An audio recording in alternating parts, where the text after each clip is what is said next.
Good day, D.C., Maryland, and Northern Virginia. Now that we've built up our immunity for the cold weather, let's warm up with some cozy comfort food. We've got Chef Brian here back in the Good Day Cafe with a round of appetizers to keep you toasty in that bitter blast, and it smells delicious in here as well. Well, we are back in the Good Day Cafe this morning on this wicked weather Wednesday with temperatures well below freezing all across the region. Yeah, so cold. It is very chilly out there, and the perfect excuse to indulge in some warm winter feasts out there today. We've got chef and author Brian Tice with a round of hors d'oeuvres for us to help warm us up this cold winter season. Absolutely. Good morning. Glad to have you here with us. Yeah. I've created 3 new recipes for you guys because I'm always inspired to come on your show.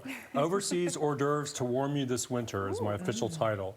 And by overseas, I mean international. We have South Africa, we have Mexico, which is almost overseas, as well as Australia. So let's start with Australia. Okay. I call this my ham down under on Rosemary Damper Bread with Vegemite Ketchup. That's a mouthful, right? Yeah, break that down for us. I've never had Vegemite ketchup. Everyone's probably heard of Vegemite if you know anything about Australia. It was invented there probably the 30s or something like that in Melbourne. And it's a brewer's yeast extract with vegetables in it, so Vegemite. And so you don't need a lot of it, and I just use it as the base of this ketchup that I created.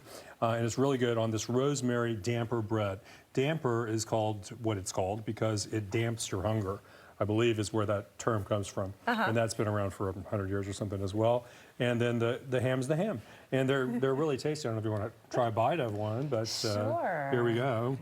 The ham hopefully is still I think hot. I might need a plate for it. Okay. I heated it up. All right. And so what's have next? a little bite. Then let's move on to Mexico, where we have my carne asada. I call it Corny Carne Asada Dip. Get the asada right. And that's more of a street corn recipe, kind of modified. It's not white corn like you would have there, but it's corn, but with the mayo and the seasonings. Although it should have cilantro. We were talking about that before the segment started. Safeway, where's the cilantro? Anyways, bone to pick with so them. I faked it with green onion and Italian parsley, and then the carne asada on top, which marinates for 24 hours. That's very important with the lime and the onion and all those good things. And that's just a great dip that should come out with the carne asada on top hot. Okay. Against the cold. Do you like it? Well, thank you. I do. Very good. And then third, we have our Bunny Chow Canapés. What is Bunny Chow? Well, let me tell you. Bunny Chow has been around since the 40s, and it comes from a city in South Africa called Durban, which has a very large Indian population. The Indian immigrants there created this dish that is served in a bowl. It's a square bowl, which is the end of a loaf of bread cut off and then hollowed out. And so you've got a square bowl made out of bread that you then fill with a curry. Sometimes the curry has meat, sometimes it doesn't. Yeah. I've made a vegetarian curry today, which is called a beans bunny.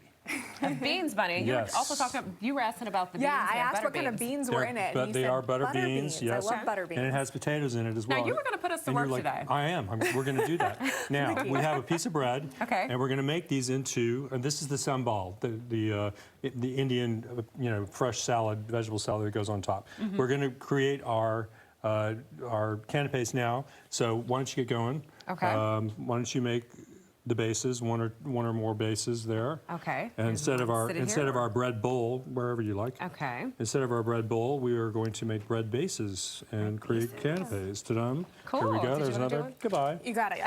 You seem to be the pro over here. You seem like you know what you're doing. I like to have a little fun in the kitchen. That's right.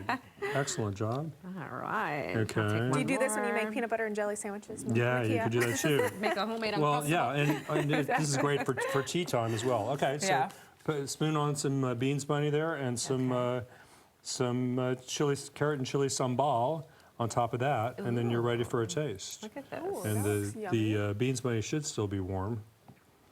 Okay. This is so educational and cultural. Well, thank you. I'm so glad. I love learning about new things all the time, too, and bringing them to people and showing how they work. Look at this. And you also you reside between New Orleans and New York, and we were That's talking a little right. bit about the snow and cold There's all weather. kinds of things, Your yeah. house has gotten quite a bit of snow, right? Yes, today? the New Orleans house got 11 inches of snow. Butter beans. Ah, thank So, you, ma'am. you know, you definitely want your beans bunny there. Before we go again, you have Sure. a cookbook out, The Infinite Feast. That These is recipes true. are not inside, but we can find them on your But website. you can go to my website, theinfinitefeast.com. They are the first 3 recipes you will see on that website, and you can whip them up yourselves. I really encourage you to make, especially the beans bunny canapés are delicious. Yes, this is really They're good. The so curry in it, good. I can definitely I'm so taste it's excited about the delicious. way that turned out. Awesome. All right, so be sure to check this out. Thank you so much Thank again, you. Brian, for It's stopping my by. pleasure. Thank you guys very much. All right, we're back after this with the social scene.